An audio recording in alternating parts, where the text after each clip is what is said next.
glória. O texto nosso é baseado em Salmos. Nós estamos durante 150 dias lendo o livro de Salmos e as nossas mensagens durante esses 150 dias também são baseadas no livro de Salmos. E hoje o nosso salmo a ser estudado é o Salmo 24, do versículo 7 a 8. Lá diz assim: abram bem os portões antigos e entrará o Rei da Glória. Quem é esse Rei da Glória? É Deus o Senhor, forte e poderoso, o Senhor poderoso na batalha. Em outras traduções vai dizer: levantai-vos, ó portas, as vossas cabeças. Aí fica levantar a porta, cabeça, né? Qual conexão que é isso? Mas, por isso que ele diz irmãos, eu tenho batido nessa tecla. É muito legal comprar a Bíblia com capa bonita, né? Hoje tem, cuidado do marketing preto, né? Tem aquela capa de leão, coisa mais linda, todo mundo quer. Mas essa versão da Bíblia é muito ruim de você entender. Daí você vai lá no Salmo 24, está escrito: levantai-vos, ó portas, as vossas cabeças. Você não entende nada. Então, irmão, quando for comprar uma Bíblia, compra uma Bíblia com uma versão mais fácil de entendimento. Igual essa aqui, ó. Abram bem os portões. Levantai-vos, ó portas, as vossas cabeças, abram bem os portões. Tá bom? Então é importante. Tem capas muito lindas também na versão, na nova tradução da linguagem de hoje, que a gente aconselha. E quando você for fazer estudos da Bíblia, daí sim, pegue várias versões, você pode encontrar até na internet, né? Todas as Bíblias online, então você pode comparar e entender de onde que saiu aquela palavra e o porquê dela. Porque é muito importante nós compararmos as versões. Mas para o devocional diário, é bom nós termos uma Bíblia de fácil entendimento. Então fica a dica: na história estão chegando Bíblias novas daqui uns dias, né? Com capas bonitas também, tá? A gente pensou nisso.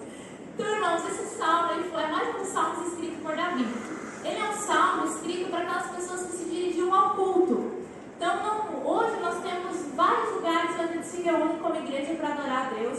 E nós sabemos que a presença de Deus não está restrita a um local. Mas se nós buscarmos a Deus em nosso quarto ali, Deus vai se manifestar também.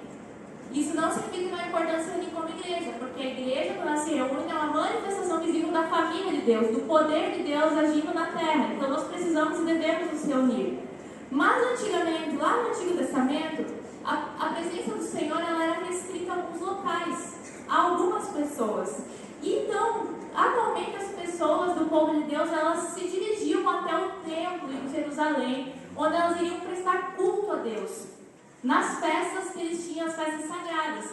E Davi então escreve esse salmo dizendo e orientando através do salmo sobre quem poderia de fato habitar no templo do Senhor. Então as pessoas iam cantando os salmos, esse era um dos salmos. E se você ver aí na sua Bíblia, tem um título desse salmo, que é quem pode ir ao templo. E nele o salmista ele escreve várias questões, né? E ele escreve como se fosse uma resposta dos próprios sacerdotes, dizendo: olha, quem pode ir ao templo? Quem pode buscar a presença do Senhor? E daí os sacerdotes e levitas, que eram as pessoas que cuidavam do local do templo, eles falam: ó, a pessoa que pode habitar o templo do Senhor são aquelas pessoas que seguem certas exigências morais e espirituais. E essas pessoas podem sim buscar a presença de Deus. Então ele vai narrando, vai trazendo, você pode ver isso nos versículos anteriores. E de repente a gente percebe que o salmista então faz essa mudança e fala das portas, de se preparar para entrar com que o rei está chegando. Então nós sabemos, a primeira parte que nós entendemos é que no Antigo Testamento a presença de Deus ela se manifestava só em alguns locais de pessoas escolhidas. Um lugar era preparado para a presença de Deus. Então a gente vai ver, primeiro foi construída a tenda. Moisés então, seguindo toda a orientação de Deus, em medidas, em tipo de tecido, tudo que devia ser feito, construiu a tenda onde eram oferecidos sacrifícios, ofertas a Deus. E mais tarde, o templo é construído também onde Deus é adorado. E quando as pessoas queriam adorar a Deus, elas deveriam se dirigir para esses locais. Porém, mesmo nesses locais de adoração, a entrar em ter certos acessos era restrito aos sacerdotes. Então não era qualquer um que podia acessar o templo, os lugares mais santos do templo. O templo era dividido em 3 partes. E a Bíblia conta que anualmente o sacerdote ele entrava num lugar chamado Santo dos Santos, o lugar onde a presença de Deus habitava. E a glória do Senhor era tão forte naquele local, a santidade de Deus era tão palpável que se o sacerdote ele não tivesse seguido alguma lei cerimonial, tivesse em pecado, em alguma desordem, ele morria na hora, porque a santidade de Deus estava ali.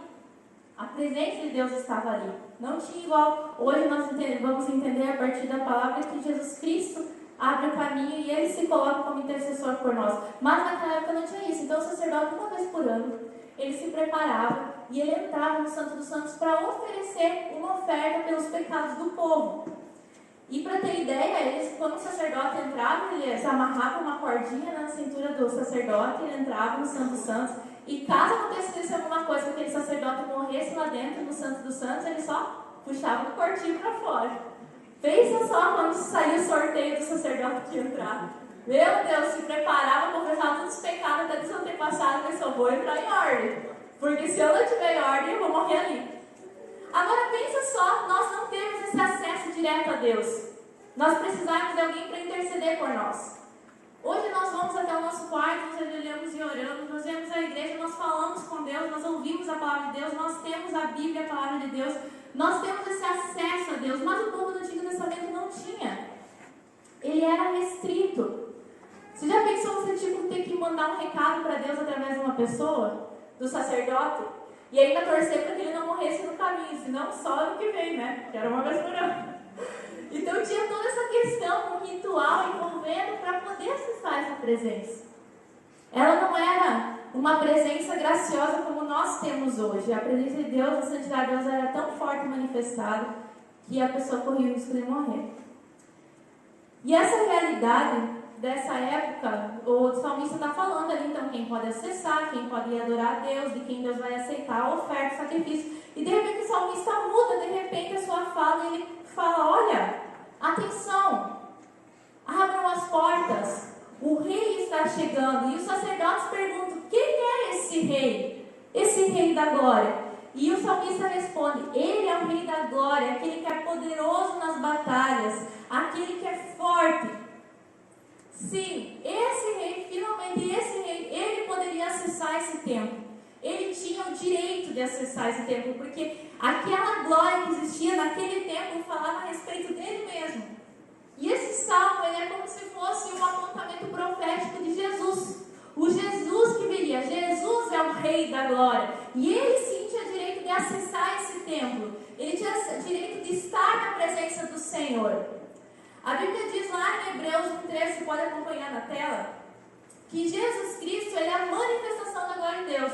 Olha só, o Filho é o resplendor da glória de Deus, é a expressão exata do seu ser, sustentando todas as coisas por sua palavra poderosa. Depois de ter realizado a purificação dos pecados, ele se assentou à direita da majestade nas alturas. Então Jesus, ele era a expressão exata da glória de Deus.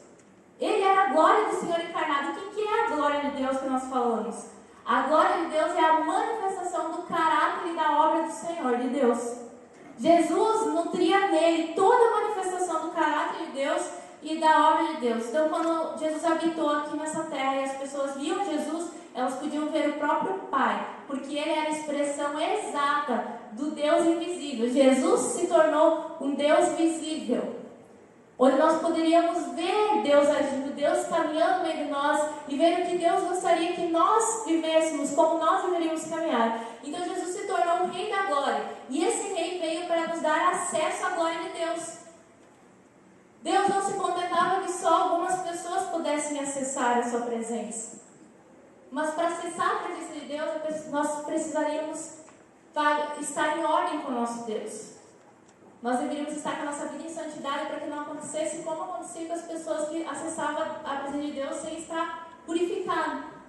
Só que o preço para nós podermos então pagar os nossos pecados seria a morte. Então Deus manda Jesus Cristo que pague esse preço em nosso lugar, e através de Jesus, hoje é o nosso intercessor, nós podemos acessar a Deus. Por isso nós vamos ao Pai em nome de quem? De Jesus.